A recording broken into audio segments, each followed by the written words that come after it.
Welcome back. We start tonight by wrapping up one of the many holiday classics taking place on the ice over the weekend. So let's head to the Heritage Center for the grand finale. The Denfeld Hunters face the Park Cottage Grove Wolfpack in the championship match. We jump to the 14th minute in the first.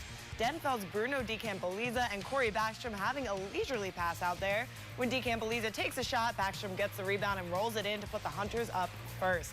In the second now, and it may look like you've seen this before, Backstrom is there again to turn the rebound into a goal and extend the Hunters' lead to nothing. But the Wolfpack are in the chip for a reason. Less than 2 minutes later, Wolfpack's Brady Seymour uses the back door to score. Now we have a 2-1 game, but someone's got to take the crown, and the winner is the Hunters. They will win the Heritage Classic 4-2. But of course, we have many more boys hockey scores from today. The Superior Spartans lost to the Irondale Knights 2-1 for third place in that Heritage Classic, and the North Shore Storm faced the Proctor Rails at the Bill McGann Classic. The two were vying for the 7th place in the tournament, and it's the Rails who roll away with that one 7-1. The Hibbing Chisholm Blue Jackets welcome the Delano Tigers to Memorial Arena. The Blue Jackets blew away the Tigers 7-2.